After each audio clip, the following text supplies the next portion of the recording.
Welcome, my friend. You've come seeking stories of a time long past, a time when empires stretched their hands across vast lands and sought to grasp power in every corner of the world. Today we begin our journey with one of the most influential figures in history, the mighty King Darius the Great, a man whose name echoes through the corridors of time, not just for his vision, but for his ambitions that reached as far as the distant shores of Greece. Darius's life is a tapestry woven with triumph, ambition, and a relentless pursuit of glory. His quest was not just one of conquest, but of unification, a desire to create an empire that spanned across continents, bridging the East and West. But as with all great tales, there were obstacles, and the greatest of them were the proud Greeks, whose city-states would soon come to stand against the might of Persia. As we step into this story, allow your mind to wander to the world that Darius once ruled, vast, powerful, and full of wonders. Picture the grandeur of Persepolis, the heart of his empire, with its towering columns and intricate carvings telling tales of kings and gods. Feel the weight of ambition in the air, the tension of a world on the brink of change. In this narrative, we will travel with Darius from the beginning of his reign, exploring the decisions that led him to clash with Greece. So sit back, relax, and let the whispers of the past carry you across the ancient world, where empires rose and fell in the name of glory. Now let us begin our journey into the life of Darius the Great, a man whose name would forever be etched in the annals of history. In the great sweep of history, few stories are as rich with intrigue and ambition as the rise of Darius the Great. Born into the Persian royal family, his path to the throne was not one of mere inheritance, but of careful maneuvering, daring, and a touch of destiny. Persia, a land of vast deserts, lush valleys, and ancient traditions, was ruled by the Achaemenid dynasty. It was here, in this grand empire, that Darius would rise to the challenge of securing his place in the world. Picture the sprawling, sun-scorched lands of ancient Persia, the great empire stretching far across the Middle East. The scent of spices lingered in the air, and the sound of merchants and soldiers blended in the bustling cities. But within this vast empire, the throne was not secure. The king was often vulnerable, for the very nature of power in Persia was one of constant struggle. It was in this turbulent time that Darius, a young and ambitious noble, stepped forward. His journey was not to be a mere coronation, but a tale of betrayal, loyalty, and the forging of a leader's will. Darius had not been the first in line for the throne. That honor went to his cousin, King Cambyses II, whose reign was marked by both triumph and tragedy. Cambyses had expanded the empire, conquering Egypt and establishing Persia's dominance over vast territories. Yet, like many rulers, he was driven by more than just ambition. He was haunted by paranoia, cruelty, and a tyrannical streak that earned him enemies on all sides. His eventual death under mysterious circumstances threw the empire into chaos. It was in the midst of this instability that Darius seized his chance. He was not a mere bystander to these events. He was a man of action. In a swift and daring move, Darius, along with a small group of loyal men, overthrew the usurper who had claimed the throne after Cambyses' death. The battle for control of Persia was fierce, and the young noble's rise to power was anything but peaceful. His victory was hard-earned, and it did not come without bloodshed. Yet, once Darius stood victorious, the empire looked to him with hope that he would restore order, stability, and peace.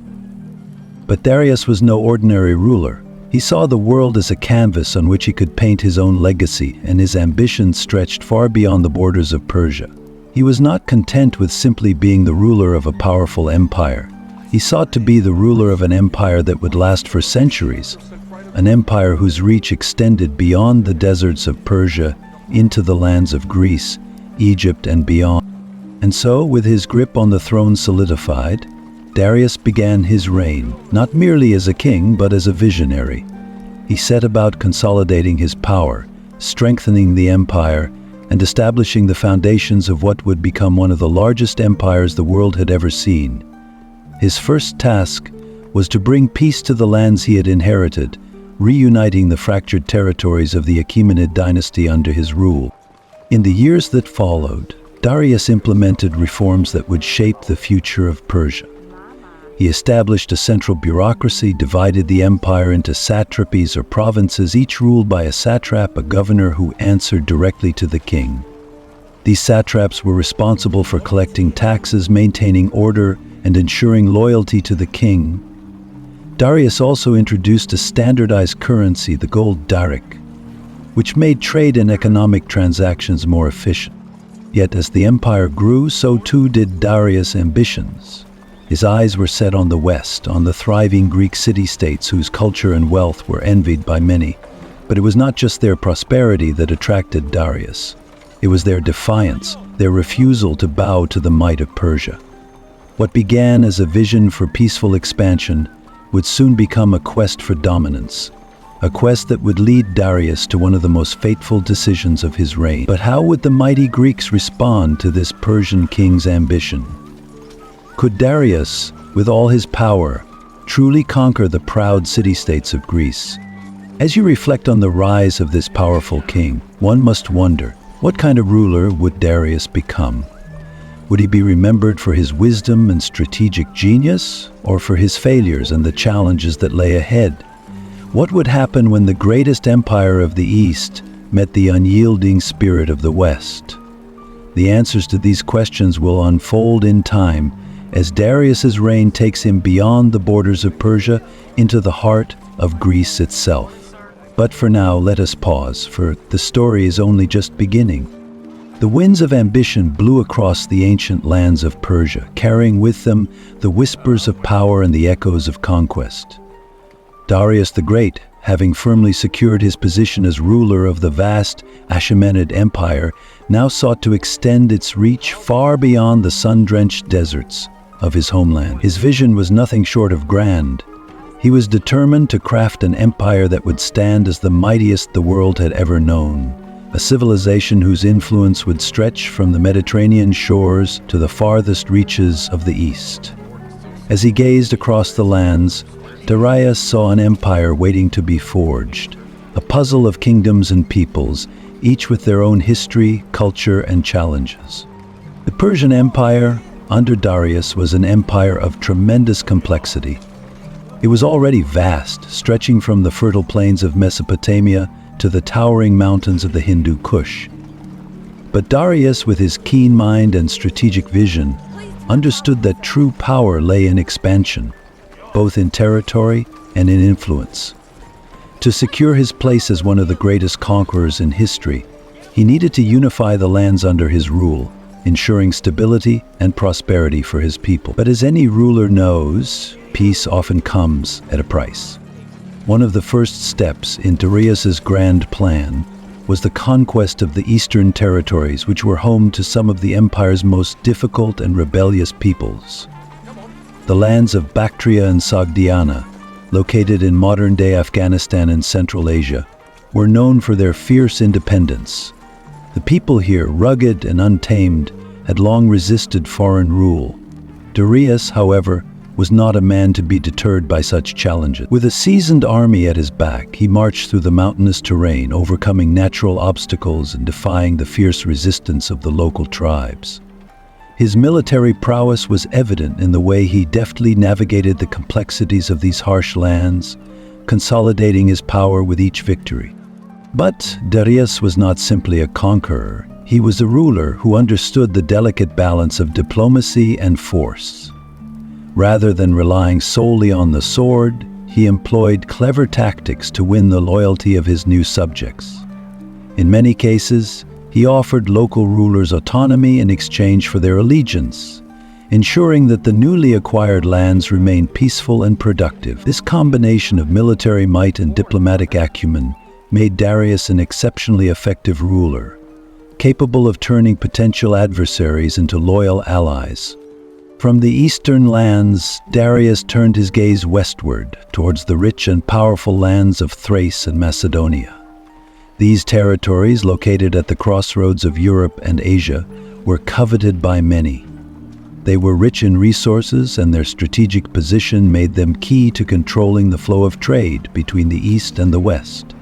In his pursuit of greatness, Darius set his sights on these lands, marching his forces into Europe for the first time. The Greeks, who had long been a thorn in the side of the Persian Empire, were about to learn what it meant to face the full might of Darius's ambition.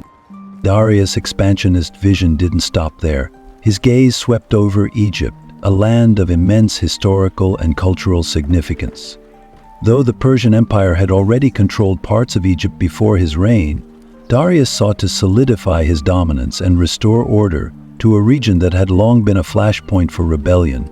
With calculated precision, he led a campaign that quelled unrest and ensured that Egypt would remain firmly under Persian control. But Darius' interest in Egypt was not merely one of conquest, it was also a matter of cultural prestige. Egypt was one of the great ancient civilizations, and to rule it was to solidify Persia's place as the leading power of the ancient world. The Mediterranean world was also within Darius's sights. The Ionian coast, home to wealthy and independent Greek city-states, was a key region for Persian influence. Darius sought to expand Persian control over the Aegean Islands and the western Anatolian coast, bringing these rich territories under the direct control of the empire. Yet, as Darius pressed forward in his expansion, his ambitions were met with resistance from the proud Greek city-states, who valued their independence and were unwilling to bow to Persian rule. Their defiance would soon become the catalyst for one of the greatest conflicts in ancient history. But as Darius extended his empire, he also sought to ensure its internal cohesion. In this vast and diverse empire ruled by a multitude of different peoples, languages, and cultures, Darius introduced a series of reforms that would prove crucial for maintaining stability. He established a complex network of satrapies, or provinces, each governed by a satrap, a regional governor who reported directly to the king. This system allowed Darius to keep a tight grip on his far-flung empire while providing a measure of local autonomy. His administration was efficient and well-organized, ensuring that taxes were collected, laws were enforced, and trade flourished across the empire. Darius' ambition for expansion was not simply about conquest for the sake of power. It was about creating a unified world where his vision of peace and prosperity could flourish. His empire was a complex tapestry of peoples and cultures, bound together by a shared system of governance, trade, and law. And yet, despite his many achievements, there remained one great challenge on the horizon, one that would define the course of his reign and the fate of his empire. Would the proud Greek city-states, with their independence and military prowess, allow Darius's vision to unfold? Could the might of Persia, with all its wealth and power, overcome the spirit of the Greeks? As Darius looked toward the future, his mind must have raced with thoughts of the challenges that lay ahead. His empire, though vast and prosperous, was not without its enemies, both within and without. The Greek city-states, with their unyielding resolve, would soon become his greatest challenge. Would he be able to forge the destiny he envisioned, or would his ambitions be dashed against the rocks of Greek resistance? The answer to that question would come in time, but for now, Darius stood at the height of his power, watching the sun set over his vast empire, wondering what the future would hold. As the towering figure of Darius the Great gazed out over the sprawling lands of his empire, his mind was not solely preoccupied with the victories of his armies or the wealth of his conquered territories. No, Darius, with all his worldly power, saw something more profound, an intricate vision that stretched beyond mere conquest. To him, the empire he ruled was not merely a collection of cities, nations, and peoples. It was a grand tapestry of human civilization, a complex weave of cultures, traditions, and aspirations. And his ambition was to unite all these threads into a single harmonious whole. Born into an empire already vast and diverse, Darius understood that his success would not rest simply upon military victories or the expansion of borders. The true test of his greatness would be in how he could consolidate and unify this sprawling domain. For an empire of such size, extending from the lush plains of Mesopotamia to the icy highlands of the Caucasus, and from the glittering coasts of Egypt to the mountainous ranges of the Hindu Kush, maintaining cohesion was no easy task. It was a mosaic of people, each with their own language, religion, and customs. Such vastness presented a profound challenge, a challenge Darius was determined to meet with wisdom and foresight. The first element of Darius's vision for a unified empire lay in his keen understanding of governance. In his eyes, an empire could not function under a single, monolithic rule alone. The vastness of his empire necessitated a flexible system, one that could accommodate the diverse needs and cultures of its peoples while maintaining firm central authority. This understanding led him to develop the system of satrapies, provincial governorships, which became one of the keystones of Persian rule. Darius divided his empire into 20 provinces, or satrapies, each of which was managed by a satrap, a governor who wielded significant power over local affairs, but still owed fealty to the Persian king. These satraps were not mere bureaucrats. They were often chosen from the local elites, ensuring that the leaders of each region had a deep understanding of the people they governed. This practice not only made it easier to administer the empire, but also helped to maintain a sense of local autonomy. Darius was wise enough to know that no empire, no matter how strong, could impose its will entirely by force. Instead, he gave the satraps the authority to rule in ways that suited their people, while still remaining loyal to the larger vision of Persian unity. Yet, even within this structure, Darius maintained a careful watch over his satraps. The distance between the far-flung provinces could make it difficult to ensure loyalty, so he introduced a system of royal inspectors, known as the eyes and ears of the king, who were tasked with traveling throughout the empire to oversee the actions of the satraps and ensure that they remained faithful to his rule. It was a delicate balancing act between trust and vigilance, a reflection of Darius's understanding that the strength of the empire lay in its internal unity. But Darius's vision was not limited to administrative innovations. He also recognized that a unified empire could not thrive without a sense of shared identity, a collective consciousness that transcended the many differences between its people. Thus, one of his greatest achievements was the creation of the Persian royal road system, a network of roads stretching across the empire from Susa to Sardis. This vast network of roads not only facilitated trade and communication, but also served as a physical manifestation of Darius's desire to unify his empire. The roads linked the heart of Persia to its farthest reaches, connecting distant peoples and ensuring the smooth movement of goods, soldiers, and information. With the roads came the prosperity of trade. Darius understood that commerce was not only the lifeblood of his empire, but also a means of fostering unity. By encouraging trade, he created interconnections between the peoples of his empire, helping to break down the barriers that separated them. The Persian Empire became a melting pot of ideas and goods, with merchants from all corners of the known world plying their wares along the royal roads. This exchange of goods and culture, Darius knew, was essential to the cohesion of his empire. Yet, for all his efforts to unify his empire administratively and economically, Darius also had a vision of a unified religious and cultural identity. Persia, with its multitude of peoples and beliefs, was a land where old gods and new gods clashed, where the echoes of Babylonian temples mingled with the prayers of the Zoroastrian fire altars.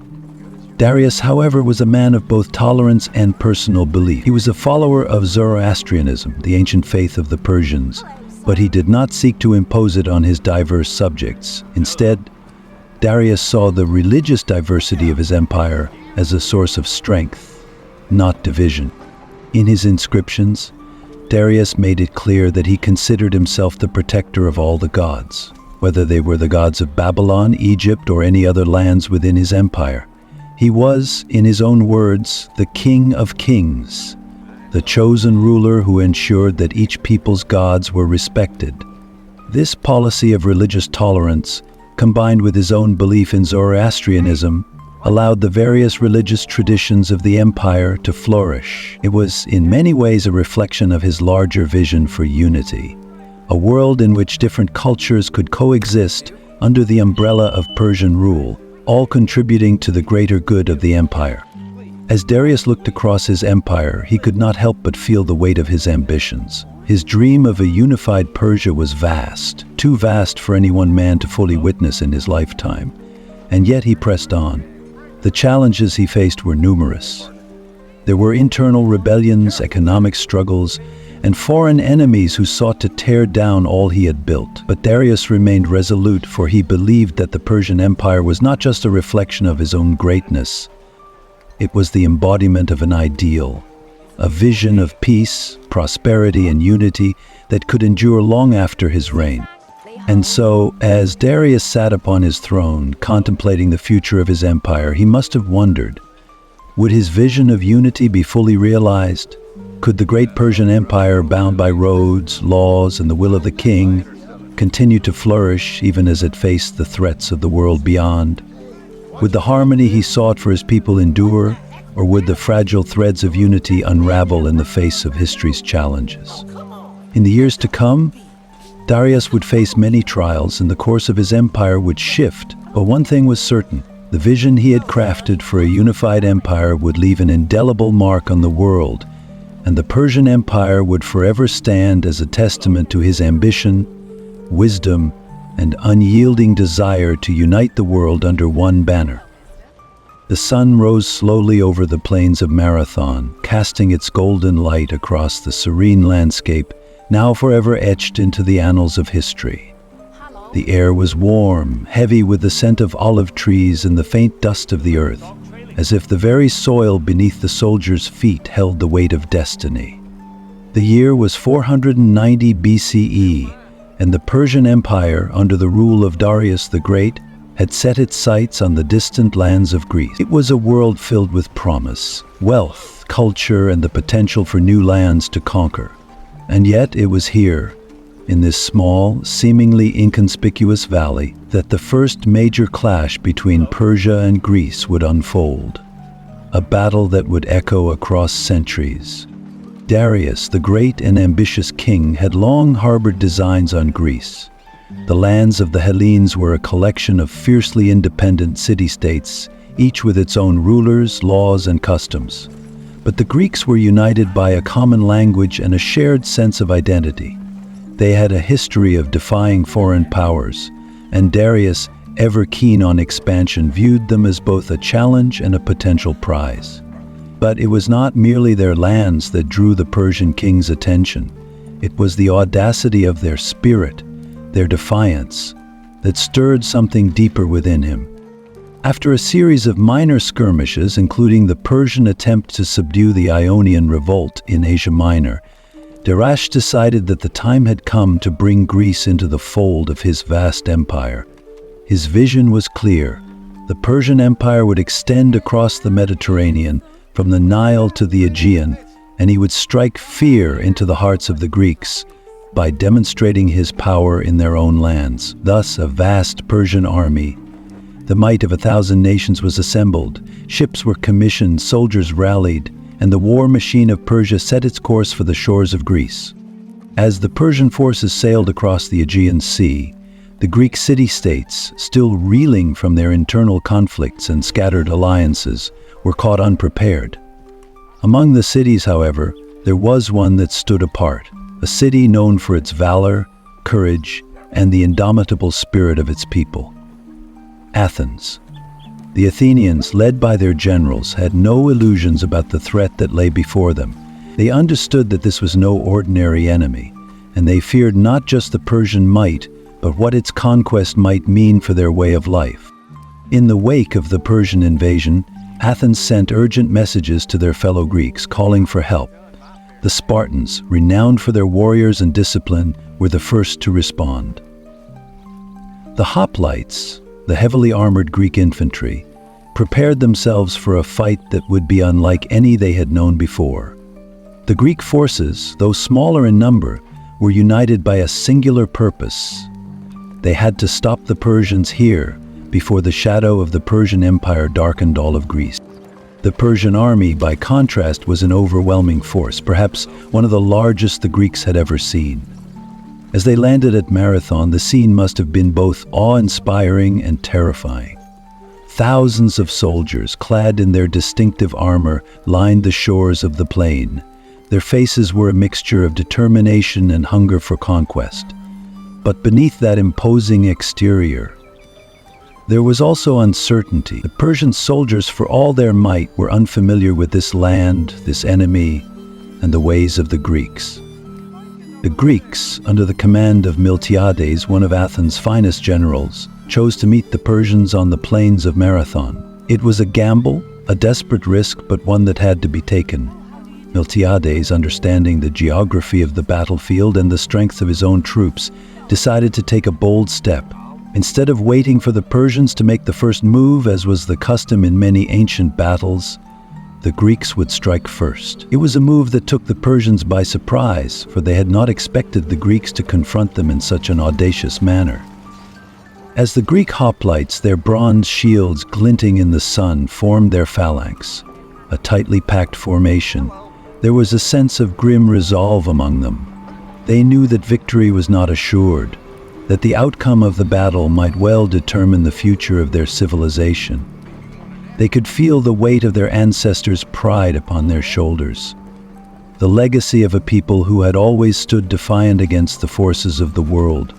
The Persian archers, famed for their long-range prowess, loosed arrows with deadly accuracy, but the Greeks held firm. The hoplite shield wall, though not invulnerable, was a formidable defense against the barrage of arrows. The Persian cavalry, once used to sweeping across open fields, found the Greek phalanx nearly impossible to penetrate.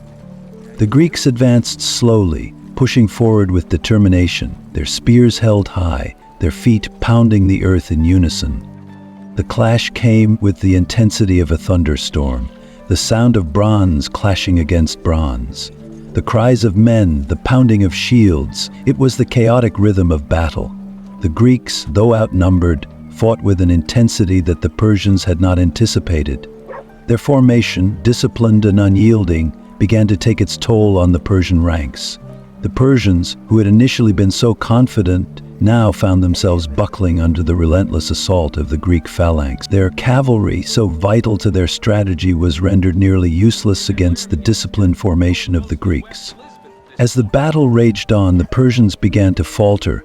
The Greek hoplites pressed forward with unrelenting force, and the Persians, unable to maintain their lines, broke and fled. The Athenians, with the help of their allies, had won the day. It was a victory that would become the stuff of legend. The Battle of Marathon was more than just a military victory. It was a defining moment for Greece and for the Western world. The Persians, once thought invincible, had been defeated on their own terms, in their own land. The Greeks had proven that their courage and discipline could overcome the might of the Persian Empire. But even as the Greeks celebrated their triumph, a lingering question remained. Would the Persians return, stronger than before? Would Darius, whose eyes had turned once again toward Greece, seek revenge for this humiliating defeat? The answer, as history would soon reveal, was yes. But for now, the Greeks had tasted victory, and the world would never be the same again. The dust from the battlefield of Marathon had barely settled when Darius the Great, from his royal palace in Susa, must have felt a deep, gnawing sense of disbelief. The great Persian king, whose empire stretched from the plains of India to the heart of Egypt, had never encountered defeat on such a scale. To be humbled by a small band of Greek warriors, who were less numerous and yet possessed such an indomitable spirit, must have stung his pride deeply. His plans for the conquest of Greece, so carefully laid out, had crumbled in a single day. The forces he had sent to subdue Athens, to bend the will of a city-state that had dared defy him, had failed. The memory of the Athenians' resolute stand at Marathon was now forever etched in his mind and in the minds of his people. But Darius was not one to surrender easily. His was a soul forged by conquest and ambition. His empire had been built on the foundations of a tireless will, and no single defeat could undermine that. his gaze turned inward, reflecting upon what went wrong. And perhaps, as the evening light cast long shadows over his court, he began to craft his plans anew. It was not a matter of if he would attempt to reclaim his honor, but when Greece would fall. He was sure of it. The question that lingered in his mind was how to deal with the Athenians and their Greek allies once and for all. After the failure at Marathon, Darius withdrew his forces. The fleet, which had carried the weight of his ambition across the Aegean, returned home, defeated but not broken.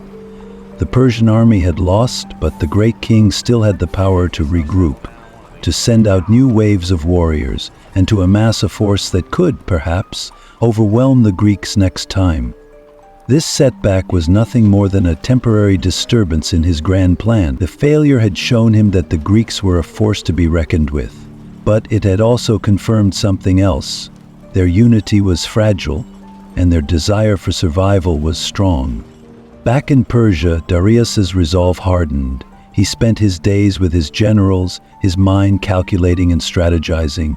Every corner of his empire, stretching from the Sphinx to the Hindu Kush, was at his command. His resources were vast, his soldiers numerous, and his navy mighty. He began to gather his forces once again, preparing for another confrontation with Greece.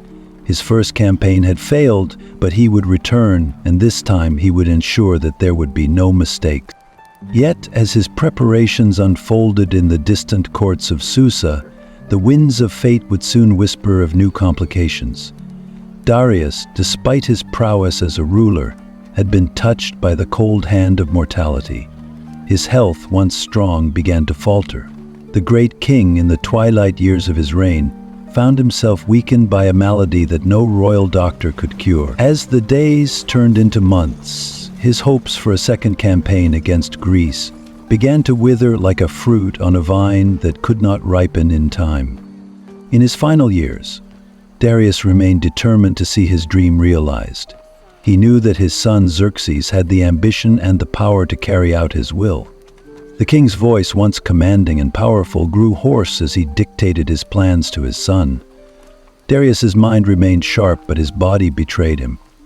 He passed the mantle of leadership to Xerxes, entrusting him with a task that he himself had been unable to complete. The failure at Marathon, it seemed, would haunt Darius until the end of his life. As Darius took his last breath, one might imagine the thoughts swirling in his mind. Had his legacy been forever tainted by this defeat? Would the Greeks remain free, their defiance etched into the hearts of their people for generations to come? Or would his son, Xerxes, succeed where he had faltered, finishing what he had started? And yet, as the sands of time slipped through the fingers of the old king, his son's gaze was already turned toward Greece. The stage had been set for the next chapter in this saga of ambition and conquest. But for now, the story of Darius's first Greek campaign ended in failure, and his plans lay dormant, like embers waiting to be reignited. What would Xerxes do with the task that had been handed to him? Would he avenge his father's loss, or would the Greeks find new ways to defy the might of Persia? The answers lay ahead in the coming storm. Darius the Great, a man whose very name echoed through the halls of power from Susa to the edges of the Mediterranean, knew the value of diplomacy as well as he did the value of conquest. Though his armies had faced the Greek city-states in battle, particularly in that now infamous clash at Marathon, Darius understood that the Greeks were no simple collection of squabbling tribes. They were a people who prized independence, each city-state fiercely protective of its sovereignty. Yet, beneath the surface of hostility, Darius saw opportunities for influence, for alliances, and for control. His relationship with the Greek city-states was not solely built upon swords and shields, but also upon careful negotiations. In those days, Persia was a behemoth, a vast empire stretching from the cold steppes of Central Asia to the warm deserts of Egypt. It was an empire that sought to expand its influence, and Darius, with his far-reaching vision, sought to turn the Greeks' famous disunity into a tool for his own advantage. Not every Greek city was bent on warfare. Some, like the wealthy and influential city-state of Athens, were more inclined to diplomacy, and these were the cities that Darius sought to engage. He had a mind that was both strategic and pragmatic, and he recognized that while some of the Greek cities might resist Persian influence with arms, others might be persuaded with gifts or promises. After all, Greece, with its scattered city-states and their individual agendas, was ripe for the picking. If one could exploit the divisions between Athens, Sparta, Corinth, and Thebes, the path to dominance might not always require war. This was Darius's thinking as he set his sights on the Greek world. Darius' overtures were not without subtlety. He was not a king who stormed into a foreign court with bluster and threats, but rather he presented himself as a protector and benefactor. He was the ruler of a vast empire that, with its resources and wealth, could offer much to those who bent the knee. To Athens, he sent envoys with promises of favorable trade relations. To other city-states, he made similar offers: protection from common enemies, alliances that would benefit both sides. But of course, these offers came at a price. Darius was not known for generosity without strings attached, and those who accepted his gifts found themselves increasingly beholden to him. Yet, not all of the Greek city-states were so easily swayed. Athens, proud and independent, rejected Darius's offers outright, especially after the Persian fleet had been repelled at Marathon. The Athenians had tasted the bitter fruit of resistance and felt the stinging pride that came from defying a king who ruled over so many. Theirs was a land of philosophers and warriors, thinkers and fighters, and they were not willing to submit, no matter the temptations Persia offered. In contrast, some of the smaller Greek cities, particularly those situated along the western coast of Asia Minor, were far more open to Darius's influence. These cities, often seeking protection from the ever-encroaching forces of Sparta or Athens, found in Persia a powerful ally. By aligning themselves with the Persian king, they gained access to Persia's military might, its wealth, and its vast resources. Yet this relationship was a double-edged sword. To align with Persia was to submit to the king's authority, and these cities found themselves ever more entwined in Darius's plans for expansion, caught between their desire for protection and their unwillingness to become mere puppets in the hands of a foreign king. But it was not just through diplomacy that Darius sought to shape the Greek world. His relationships with these city-states were also tested through his ambitious plans for regional dominance. His subjugation of Egypt, his conquest of Babylon, and his relentless push toward the Greek world were all pieces of a larger puzzle. Persia's influence over the Greek cities was an important part of his broader strategy. Some cities willingly submitted to him, others fought back with everything they had. Darius, though his initial efforts in Greece were thwarted at Marathon, did not abandon his plans. Instead, he used the subtle art of divide and conquer, playing on the rivalries and fears of the Greek cities, watching as Athens and Sparta in particular fought for dominance in their own way. As Darius's reign wore on, his relationship with the Greeks grew more complex. The challenges he faced were no longer merely external. His own internal struggles were just as demanding.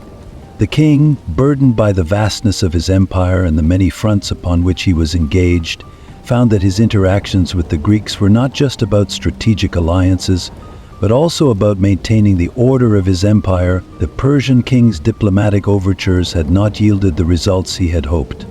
And though his empire stood strong, his dreams of Greek submission had yet to be fully realized. At the same time, Darius could not ignore the rising tensions within his own court, the intrigues that threatened to destabilize his rule. In many ways, the Greek city-states mirrored the internal fractures of the Persian Empire, divided, stubborn, and unwilling to be controlled. As Darius's health deteriorated and his attention turned inward, the Greeks continued their own pursuits, unconcerned by the grand designs of the Persian king. But Darius's son Xerxes would inherit the mantle and with it the burden of continuing his father's legacy, a legacy that would soon lead to a second, even more monumental clash between Persia. The question lingered like the faintest whisper on the wind. Would the Greeks continue to defy Persia, Or would they ultimately succumb to the weight of Darius's ambitions, shaped by generations of Persian rulers before him? The answer was yet to come, but the stage was set, and the echoes of Darius's vision would soon reverberate across the ancient world, through the halls of power and across the battlefields where kings and city-states vied for control. As the sun stretched its golden rays across the vast Persian Empire, casting long shadows over the Persian Gulf and the Mediterranean Sea, the mighty navy of Darius the Great stood as a testament to the power and ambition of his reign. While many remembered him for his monumental conquests on land, it was on the waters that his empire truly spread its influence. Darius, ever the strategist, understood the immense value of controlling the seas, for they were the lifeblood of trade, the arteries through which the pulse of empire flowed. To dominate the lands of Asia Minor, to stretch his empire from the fertile banks of the Indus River to the sunlit shores of the Aegean, Darius needed not only a powerful army but a navy that could assert his dominance across the oceans. The Persian navy was not born in a single day. Like all things in the empire, it grew through vision and necessity. Darius, in his early years as king, recognized the vast, untapped potential of the seas and made it a priority to build a fleet strong enough to challenge any maritime power in the ancient world. The heart of this vision lay in the creation of a formidable navy, composed of warships, transport vessels, and even merchant fleets, each one essential to the strategic goals of the empire. The Persian fleet was built not only to secure trade routes, but also to project Persian power to far-flung corners of the known world. From the bustling harbors of Tyre to the shores of the Black Sea, the Persian navy ensured that the empire's reach extended beyond the mountains and deserts, far out across the waves. The fleet was diverse, a reflection of Persia's expansive empire. It included galleys that could swiftly cut through the waters, their sleek designs ideal for swift raids and coastal assaults. There were also larger vessels, capable of carrying vast armies across the seas, transporting not just men and supplies, but the very essence of Persian power. These ships, crewed by sailors from across the empire, ranging from the skilled Phoenicians to the sailors of Egypt and the Ionian Greeks, formed the backbone of Darius's maritime ambitions. The use of such a multi-ethnic crew was a strategic choice, for Darius knew that maritime knowledge was crucial, and the Phoenicians in particular were unparalleled in their expertise. Under Darius's reign, the Persian navy became a tool of both diplomacy and war. It was an instrument for establishing control over the cities and islands of the eastern Mediterranean and the Aegean, many of which had long been dominated by the Greeks. Cities like Miletus, Halicarnassus, and others along the coast of Asia Minor were brought under Persian influence or outright control, not just by Darius's ground forces, but also by his fleet's ability to isolate these city-states and prevent reinforcements from arriving by sea. The navy was not just a military force, it was a symbol of Persian might, a tangible expression of Darius's vision for an empire that spanned continents, an empire that could not be touched by the waves. In this maritime theater, Darius's navy was also a tool for exerting pressure on the Greek city-states. Though the Persians had initially clashed with the Greeks on land at Marathon, it was on the sea that Darius's ambitions were truly tested. The Greeks, particularly the Athenians, were skilled sailors in their own right, and they understood the value of a strong navy. As Darius attempted to extend his reach further into Greece, he found himself facing not just Greek hoplites on the land, but the naval prowess of a people who had mastered the art of naval warfare. The Persian fleet, despite its size and diversity, was not invincible, and the balance of power on the seas would soon shift. But before the great naval clashes that would follow under his successor Xerxes, Darius saw the role of his navy as something far more intricate than mere warfare. For the Persian king, the navy was a tool of empire building, a means by which he could influence and control the flow of goods, people, and ideas across the Mediterranean and beyond. It allowed him to enforce his will upon coastal cities and islands, while simultaneously ensuring that the Persian Empire's vast wealth continued to flow in through the major ports of trade. The Persian navy's role also extended to the critical task of securing the empire's trade routes, ensuring that the Persian treasure fleets, laden with goods from Egypt, India, and the distant corners of the empire, could travel safely. The seas were, in many ways, as important as the land, for they provided the route for wealth, for the grain that fed the empire, and for the silver and gold that sustained the Persian king's extravagant ambition. Though Darius's fleet was powerful, it would not be until his son Xerxes that the true test of Persian naval might would come, for it was under Xerxes' command that the Persian navy would face the Greeks in the famous battles of Salamis and Artemisium. Battles that would change the course of history and shake the very foundations of Persian power in the Aegean. Yet, it was Darius who laid the groundwork, building the fleet and positioning the Persian Empire to challenge the Greeks on the waters. And so, as the waves lapped gently against the shores of the vast Persian Empire, Darius's fleet continued its missions of conquest and protection, its sails billowing against the winds that blew across the ancient world. Yet, in the quiet of the sea, where the salt air mingled with the scent of distant lands, the question lingered, unseen beneath the surface. Would Persia's command of the seas be enough to bring about the unification Darius so deeply desired? Or would the winds of fortune change, and with them the fate of the Persian Empire itself? The sun hung low in the sky, casting a soft golden light over the great Persian Empire as it stretched from the sun-scorched sands of Egypt to the fertile plains of India. But within the vastness of this empire, a sense of unease was beginning to brew. The mighty King Darius, whose conquests had reshaped the ancient world, was preparing for what would become one of his most ambitious and fateful campaigns, a second attempt to subdue the Greek city-states. The first campaign had ended in disaster at the Battle of Marathon, and though Darius had returned to his throne, his mind could not let go of the Greeks who had humiliated him on their shores.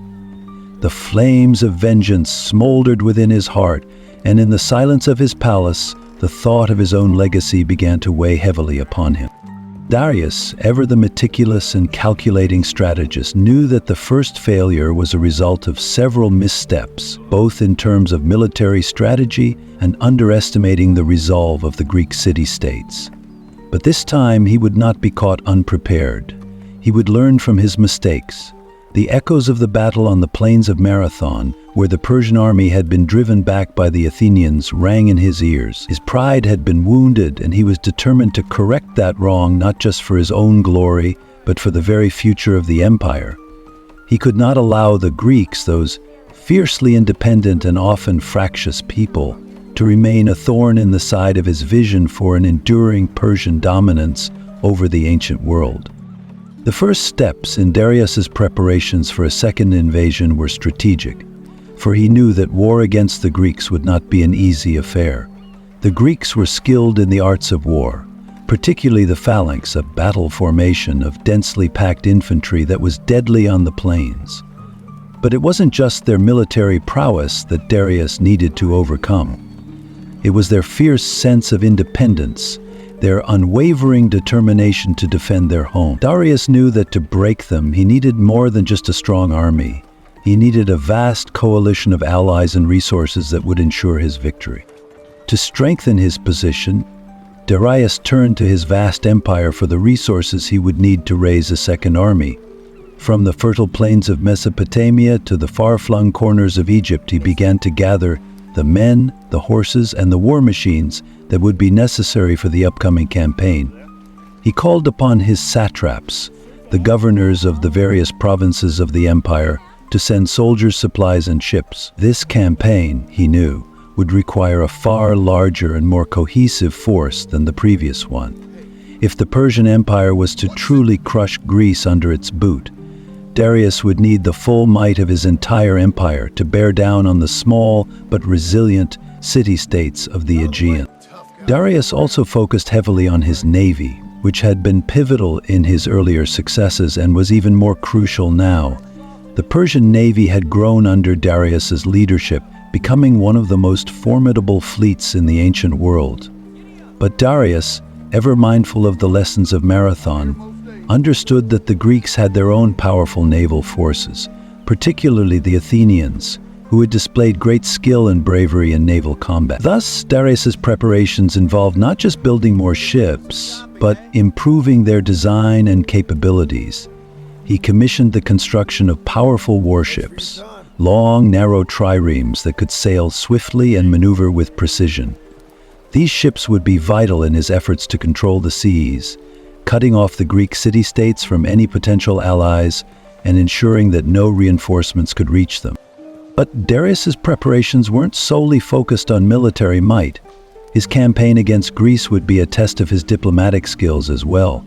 The Persian king, always the shrewd tactician, sought to weaken the unity of the Greek city-states before even a single soldier crossed the Aegean Sea.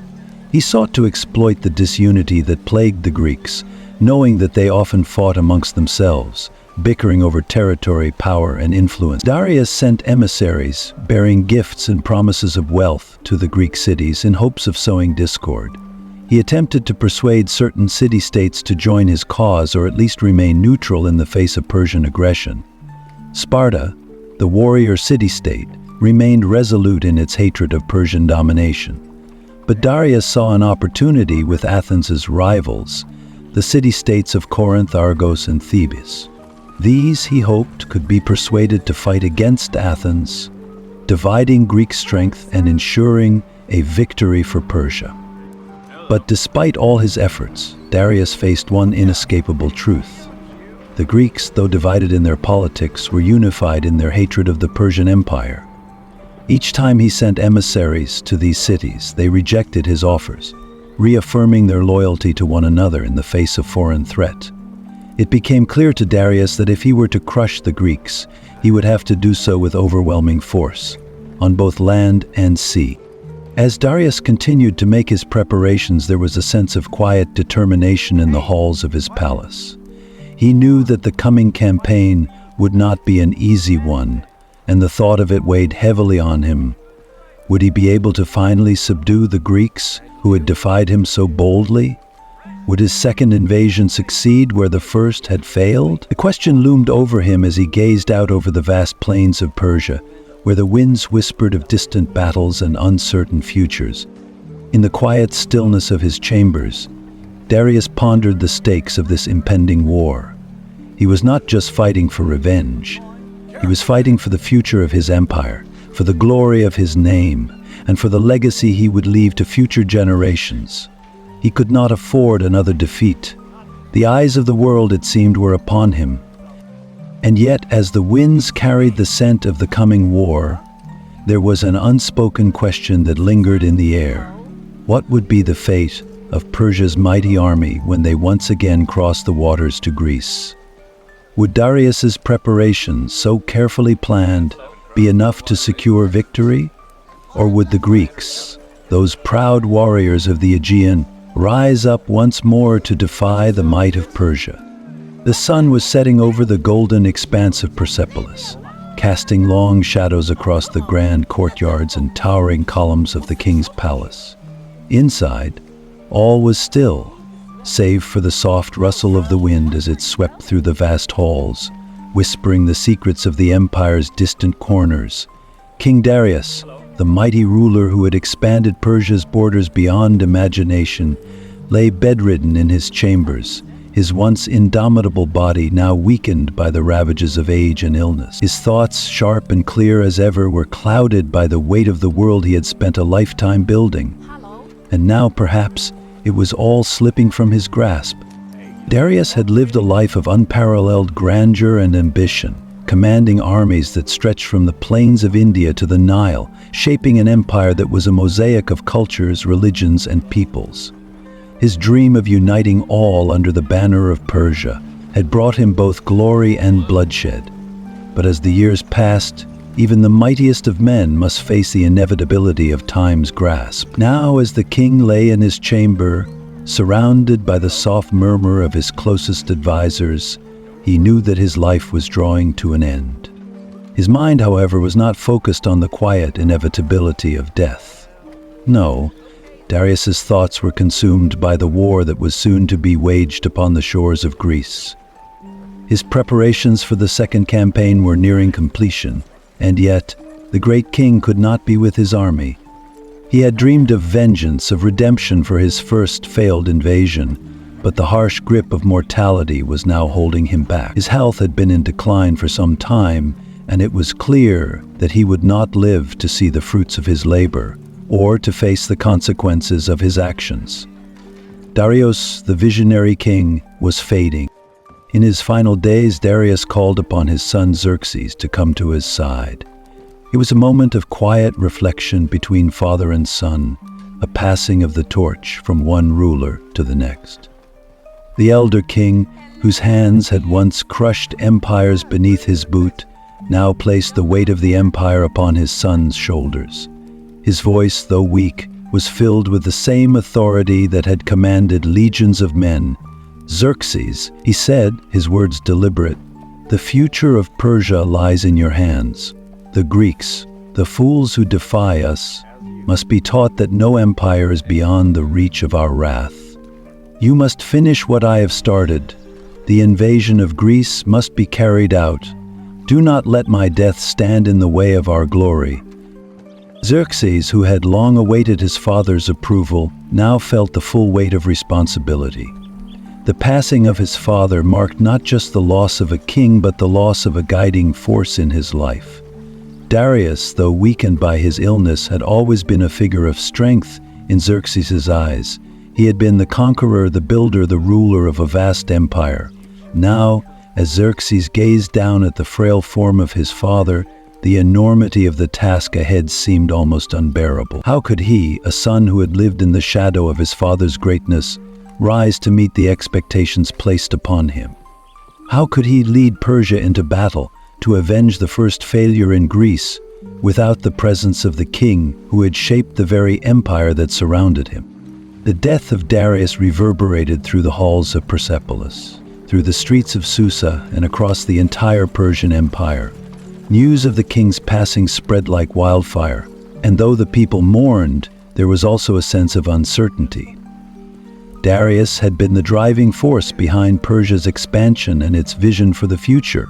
Now, with his death, there was a void, one that Xerxes would have to fill. But how could a son, still uncertain of his own power, hold the reins of such a vast empire? How could he command an army and a navy that were already poised to embark on the most critical campaign of the empire's history?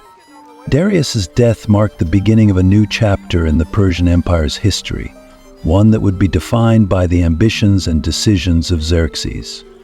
The second Greek invasion, which had been Darius's dream, was now Xerxes' burden.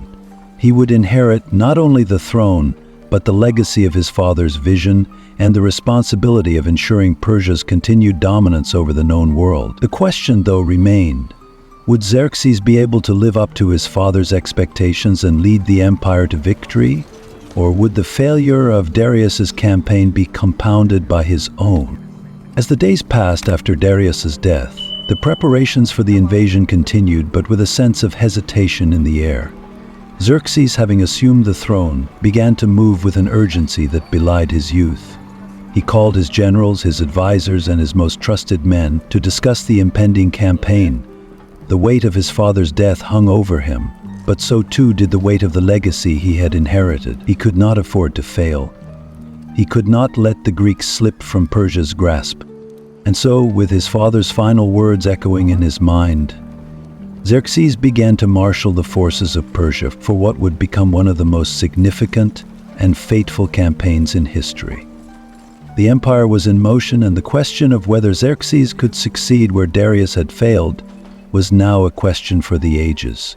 Could Persia's might finally crush the Greeks, or would this new king be yet another casualty in the long and tumultuous history of Persia's attempts to dominate the Aegean world? The winds of history are often fickle, and time in its relentless march carries with it the names of kings, the echoes of battles, and the shifting of empires. Yet, among all the conquerors who have shaped the world, some leave behind a mark so profound that it reverberates for centuries. Darius the Great, the king who sought to bend the Greek world to the will of Persia, is one such figure whose legacy would be felt long after his death. Though he did not live to see the final outcome of his campaigns, the ripples of his ambition, his vision, and his encounters with Greece would forever alter the course of both Persian and Greek history. As the sun dipped below the horizon on the eve of battle, Darius's campaigns were already having a profound effect on the Greek world. The very fact that Persia, the mightiest empire of its time, had sought to conquer Greece was a turning point in the ancient world.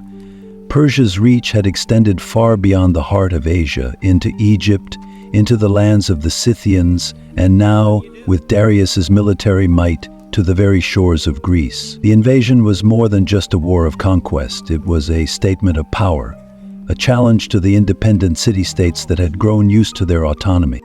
But the Greeks, though small in number, were not without resolve. The Battle of Marathon, a defining moment in the clash between the Persians and the Greeks, stood as a testament to their resilience. Darius, though victorious in many parts of the world, met his first true defeat in the hands of the Athenians at Marathon. This battle, which would come to symbolize the struggle for Greek independence, would echo through the ages. The death of Darius, though not directly tied to this event, left the campaign in disarray. His successor, Xerxes, would later attempt to avenge his father's failure, but the seeds of Greek resistance had already been sown. The Greeks, emboldened by their victory, would continue to defy Persia's might, not out of mere hatred, but out of a desire to preserve their own way of life. For the Persians, the defeat at Marathon was a bitter blow, but it was also an unexpected catalyst for future events. The very existence of Greek city-states, with their unique forms of government, culture, and philosophy, stood in stark contrast to the centralized autocratic rule of the Persian Empire. Darius's ambition to control the Greek world would not only lead to his own downfall, but would also set the stage for a series of events that would define the relationship between East and West for centuries. While Darius's Greek campaign did not achieve its intended goal, it set into motion a chain of events that would shape the course of both Persian and Greek history. The failure of the first Persian invasion led to the rise of a new generation of Greek leaders, whose influence would stretch far beyond the borders of their small city-states. Figures like Themistocles, who would later lead the Greeks to victory at Salamis, and Leonidas, whose stand at Thermopylae would become legendary, emerged in the wake of the Persian challenge. Their resistance, rooted in the desire to protect their homes and their freedoms, would go on to inspire future generations. For Persia, Darius's failure in Greece did not mark the end of their aspirations in the West, but it did force a re-evaluation of their strategies. Xerxes, eager to avenge his father, would eventually lead the Persian forces once more into Greece. However, the lessons learned from the first campaign, particularly the importance of naval superiority, would be crucial in shaping the future of Persia's efforts. Yet, the Greek resolve, fueled by their newfound unity and confidence, would stand as an indomitable force against Persia's might. In the broader sweep of history, Darius's legacy was not defined solely by his failure in Greece, but by the manner in which his campaigns affected both the Persian Empire and the Greek world. For Persia, his reign marked a high point in the empire's expansion.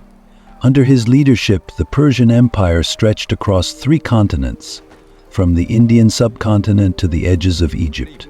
Yet, his dreams of expanding into Europe and securing the Greek world would remain unfulfilled. Darius's campaigns, however, showed the world the strength and ambition of Persia.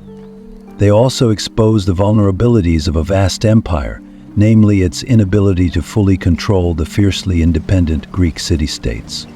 For Greece, the legacy of Darius was more than just the Persian threat. It was the catalyst that unified the Greek world, bringing together city-states that had once been divided by rivalries and differences. The threat of Persian domination forced the Greeks to put aside their differences and defend their shared values of freedom, autonomy, and self-governance. Darius, though he failed in his attempts to conquer Greece, inadvertently laid the groundwork for the rise of Greek unity and identity, which would continue to shape the Western world for centuries to come.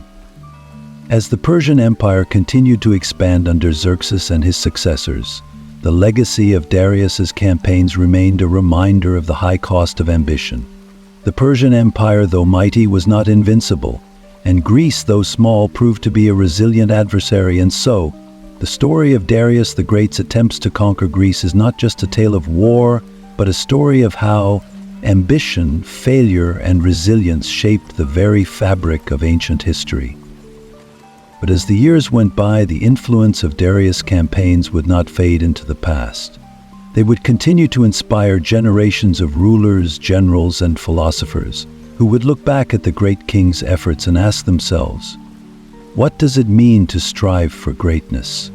And at what cost? The legacy of Darius, both his triumphs and his failures, would echo in the halls of history, continuing to shape the world long after the last whispers of his name had been carried away by the winds of time.